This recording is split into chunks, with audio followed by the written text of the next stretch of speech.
Most product teams think they're lean, but they're drowning in inefficiency. Do you know the eight hidden wastes that silently kill your progress?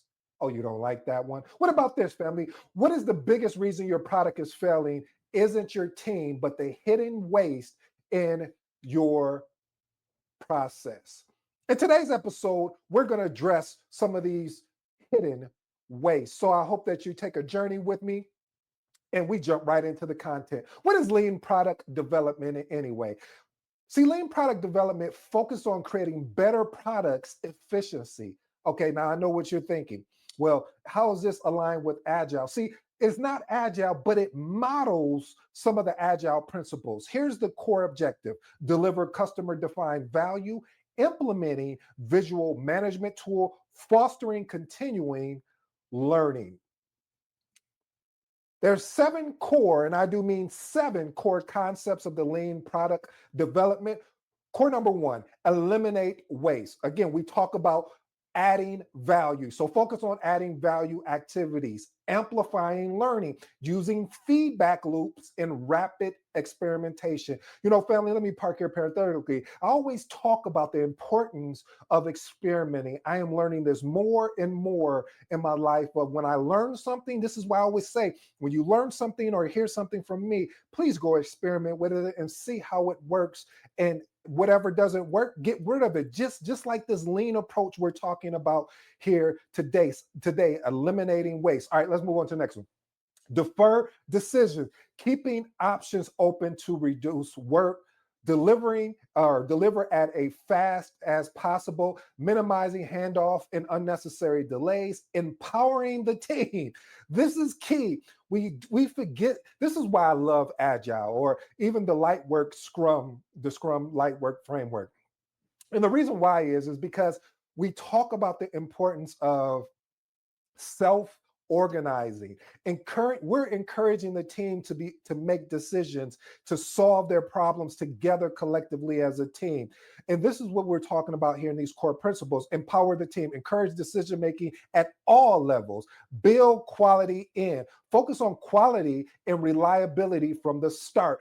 Most of the time, what we'll do if we're leading a project, we'll wait until the end to try to solve, or we'll put it on our risk register and we'll just throw the risk register away. Okay, maybe I'm not talking to you. Maybe it's just some of the projects I've been a part of. No. This happens a lot of times where we get so caught up in moving forward that we don't stop real quick to solve the problem before the problem builds. All right, I'll get off my rant. Optimize the whole. Think systematically rather than in silos. And you guys know, if you've been paying attention, if you've been following me long enough, I can't stand silos. I don't even understand silos. I've been trying to figure out, what value do you get in working in a silo type organization or in a silo type department? It builds no value versus if we collaborate together, we come together. I may have something that may benefit you while you have something that can benefit me. We can come together. It's just like almost anything that you think of. If we say, hey, we're putting together an event. Hey, Ed, you're going to bring the dessert. All right, John, you're going to bring the cold cuts.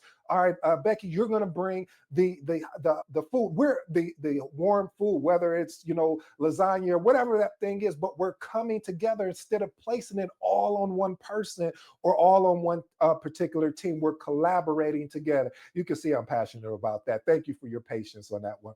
All right, examples of lean product development in action. So I just don't want to talk about it. I want to give you tangible examples. So let's look at TPS, Toyota Production System. They revolutionized the manufacturing by eliminating waste.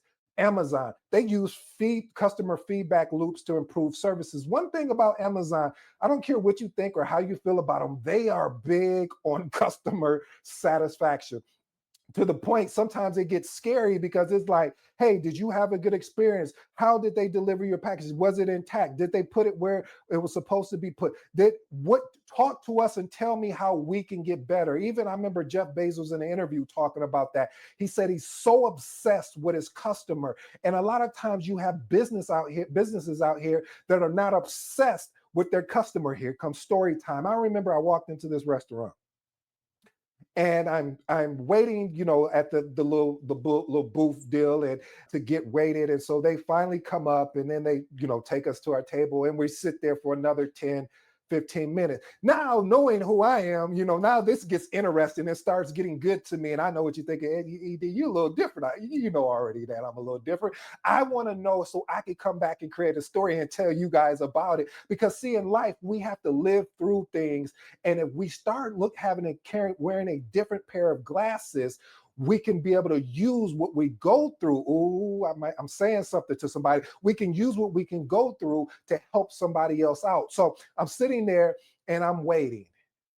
Like I said, 10 minutes go by. 50. So then they come back, finally come to us. How can I help you? And they just have such a bad attitude. And the attitude is you just like, man, first of all, you waited to seat me. Second of all, by the time I sat down, you took another 10 or 15 minutes. You never checked to say, hey, did you want a water? Did you even just want a lemon or something? It was just, you sat me down and you disappeared. And I could understand if you were busy. And when I mean busy, it was only one of you and you had all of these tables, but it was only like one or two people there, which made three of me being there. And I said, no. But you know what I did? I still stayed and I said, I'm one of those customers where when you ask me about the experience, I'm not even going to, I'm going to show you by never coming back again because I vote with my wallet because I can tell you, hey, this was a horrible experience and you may not do anything about it. So instead of just wasting my time, which is something I'll never get back, I'll just go ahead and never come back to your establishment because you didn't take the time to establish a rapport with me. So, all right, off my soapbox. But again, family, Amazon is so obsessed about their customer service. Google design sprints, quick decision making, and rapid prototyping. Here's the 8 waste of lean. There's a mnemonic called downtime. Again, downtime, defects, work containing errors that require correction, like faulty documentation or bugs. Overproduction, creating more than needed or producing low value work that wastes and resources. Number 3, waiting, process delays from slow approvals, dependencies, or inefficiency workflows. Have you ever worked on something where you have to wait for an approval and the approval has to be via email, and then after you get the email sign off, you need to go put it in another system to prove that the approval was there, and by the time you go through all of this particular process, you like, are we ever going to be able to implement this? And I understand the compliance aspect because I worked in compliance for almost 4 to 5 years. So I get the integrity of ensuring we're documenting everything. But it gets to a point where there's so much over documentation. And you know the model here, documentation beats what? Documentation beats conversation. But it gets to a point where if we've already provided you the basic and the most formal approvals, uh, why do we have to sit and continue to wait for an additional set of approvals because you have something to prove? You have a pride inside. Okay, maybe I'm just talking about my life. We don't want to be honest out here. You know how that is. Well, you got to get a signature from this leader, and then you go to the next one. You got to get another signature. He's like, why can't we all get in a room, me present the information, everybody make a decision either to sign off or not, and then we move forward instead of going through these slow approvals and these slow dependencies. It impacts the workflow. Okay, non-utilized talent. I've seen this over and over again. Failing to leverage team members' expertise, experience, and problem-solving abilities. When you're on a team, the team brings different values. And a lot of times what happens is that we don't search out what that value is. We put them in a box and we say, you got to do it this way, instead of saying, hey, I'm just curious, what do you work on outside of work, or what are some things you're passionate about? See, a lot of times you wouldn't even know that I'm a speaker and I love being able to put together presentations and deliver to executive, but you never asked me when I first got started off in project management that I enjoy being in front. So when, they say one of the most, I guess, fears is public speaking, and I love it. Like you give me a stage, and I promise you. And I wasn't that great, but I just love being able to do that. And I think a sense of that used to be because I would be a class clown. And what I didn't realize what translated that made me feel comfortable being a class clown. And I don't ask you to subscribe to that. That was just my journey. But what the point of it was is that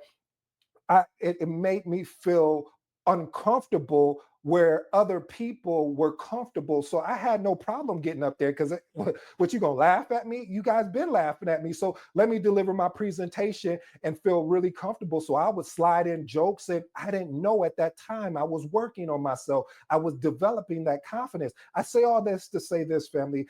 It's important that we understand the talent that's around us, because if we don't, you'll mess around and have that talent leave and go somewhere else and have the success that they could have had with your organization.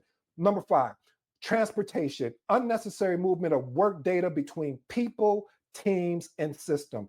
Inventory access, accumulating unfinished work or excess project artifacts with no immediate benefits. Here we go. I got to give you this work here.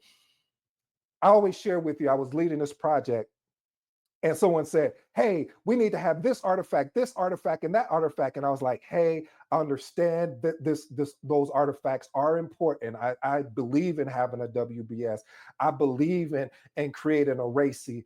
But for what we're doing in this small group, that those things will not be required, because we need to be self-organizing in a way where we all can be interchanging, because I may be working on this particular piece, and I may need you to be able to pick up that piece, because I may need to go to a meeting and explain what we're doing while we're still keeping the production going, moving forward." And again, this is why I think people get caught up of what the PMBOK is. The project management body of knowledge is for. It's a standard guide, excuse me, to allow us to be able to tailor up or tailor down. And it states that in there, and everyone throws everything at a particular project. Oh, we need all of these artifacts. And then all of a sudden, we're so busy in all the artifact doing that we lose the opportunity. Oh, watch this, family. We lose our vision on what we're supposed to actually be accomplishing. So we must understand what artifacts make sense for what we're doing on this particular project. Okay, motion waste, contact switching between tasks, causing cognitive overload and reducing efficiency. I'll be honest with you, family. I've struggled with this personally. Like, I'll be quick to context switch. Okay, I'm writing on a book. I'm working on a book. And then I'm like, quick. Then I'm working on my CAPM course to deliver to you guys, or I'm working on, this thing. And I'm like, so I have all these open projects, and as nothing has been done. So it's just like, okay, you know what? So when I wrote the Magnetic Project Manager book, my mentor challenged me. He was like, "Hey, we need to get this done ASAP, because you've been going back and forth and telling me the reason why this came up, and that we need to get it done." And I appreciate him for that. Shout out to you, Phil. I appreciate him for that. I sat down that night. I had everything already laid out, and I've shared this story before. I had everything laid out already, and all I had to do was just put it together. So I just put everything together, and I realized, I sat there and I said, "Wow, what if I did this more and I repeated the same thing?" So we must understand excuse me, switching between tasks can and will. I'm willing to bet, and you've probably been there before, where you said, "Okay, I'm going to work on. I want to eat better, so I'm going to go to the store and I'm going to get these certain groceries." And then all of a sudden, you start eating on something else, but you got all the things that you need, but you switch. Okay, maybe that wasn't a good example. Here's another one. You got 2 projects you're leading, and instead of saying, "Okay, let me get this project up to a point where it's more self-sufficient, and all I'm doing is circling back with the team," instead of just like, "Oh, I'm jumping back in between 2 different projects." Okay, last and final one, extra processing, redundant workflow steps, and excessive documentation or redoing work due to poor initial planning. That right there, ladies and gentlemen, that right there, family, is the mnemonic for downtime: defects, overproduction, waiting, non-utilized talent, transportation, inventory excess, motion waste, and extra processing. Let me give you some real world examples, because I don't want to be that theory type channel here or that theory type podcast. I want to give you things that you can use today. I'll give you tonight to think it over that you can use in your job or in your personal life. Okay, let's look at defects. A project proposal with multiple errors requiring multiple revisions, overproduction, generating detailed reports that no one reads or uses. You know, I remember where we would put together this is when I was just starting out as a project man. I would put together this detailed project status report, and then I would go to a meeting and they'll ask me the questions that were already in the report. I'm like, did you guys get the report? And one day, one of my managers, and I think, see, when you have great leadership shows you your blind spots where a lot of times managers won't show you that because they're just there to manage. They're not there to lead. You do have to have a balance, but great leadership. This is why I'm always influenced and inspired by being around great leadership, and I do my best to invoke it. All right, back to what we're talking about. He pulled me to the side and say, "Listen, that's a great report. Like it's amazing, but nobody's reading it. So what you're going to have to do is still create it, but be prepared to share it, be able to speak to it instead of just death by PowerPoint." Got the message. Next time, I didn't do all that. Next time, I understood the project so thoroughly that I even used the PowerPoint. I said, "What are your questions?" "Oh, where's the project at? We're on time. We're on under budget, and our scope is definitely controlling. The quality of the project is moving perfectly. Are there any risk or impediments?" "Nope, we don't have anything." "Oh, excuse me. Yes, we did. We had one risk, but it's very. We looked at it, and the risk, we have a solution to solve it."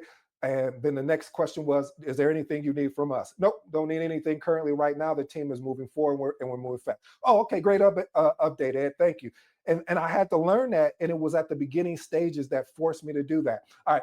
Waiting, a product launch delayed due to lengthy stakeholder approvals. I'm not even going to take you down that path. Non-utilized talent. We talked about that before. A highly skilled developer spending time on a repetitive administrative task. I've seen this happen more and more. Instead of maybe bringing someone in to support that developer, you got this developer working on an admin task that we could have got a project coordinator or some type of business analyst to support that developer while they focused on the main thing. I always talk about keeping the main thing the main thing. You brought this developer on not just because they could develop, but they were the best at what they did, and you got them working on the admin stuff. And you saying, "Well, if you don't, I don't care how good your work is, if you didn't complete this document." It's like, well, can't you see he's having challenges with the document? Bring someone in to support him so he can do what he does best. All right, the next thing, transportation. So data being manually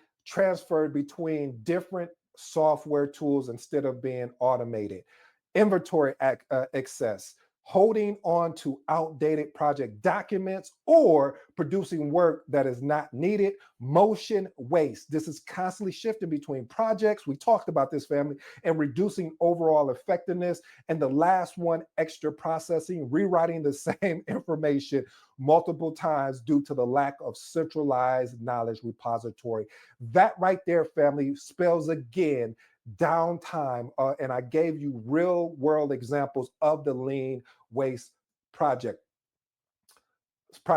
lean versus agile, how they connect. So lean, they focus on eliminating waste and maximizing value. Agile focuses on the iterative and incremental development and adaptability. Overlap, both emphasize on customer value, continuous improvement, and one of my favorites, if you haven't been listening long enough, collaboration. Why lean product development matters. It reduces time to bring products from the concept to customer and enhances overall quality through built-in integrity. It improves team efficiency and my favorite, morale through the empowerment, and then maximize satisfaction by focus on customer defined value. Here's my recap and key takeaways. Lean product development helps deliver better products with less waste. We talked about the 7 core concepts. Guide efficiency development. We talked about the 8 waste and the mnemonic downtime, identifying and eliminating efficiencies. We also addressed the lean and agile, how they complement each other in the modern development. My call to action to you, family, apply lean principles. How can you apply lean principles to your work, to your personal life? What are you doing today that you like? You know what, I'm probably spending too much time over there. I'll give you an example. I sometimes, like I shared with you, I got multiple books that I've been working on, but I really need to focus on this CAPM course. I really need to build this out because I'm seeing there's some challenges out there, and I'm like, why won't I just go ahead and create this course? So I finally made that dedication. Number two, eliminating waste. What is one waste you can eliminate today? What are you doing? See, to me, waste is not just, I look at waste as distractions as well. So I had to get really focused. I had to focus and lock in. Hey, I would love to go watch the game. I'm a big basketball fan. I would love to watch March Madness right now when it comes on. I don't know if it's on. I know it's March. So, but I can't right now because I made a commitment through this thing that I love, that I hope you fall in love with, called project management, and helping people, not just from the CAPM standpoint, but also coaching and personal transformation. So I ask you, what are you going to do today? And I'll give you tonight to think it over, but I need you to experiment what we talked about and take immediate action.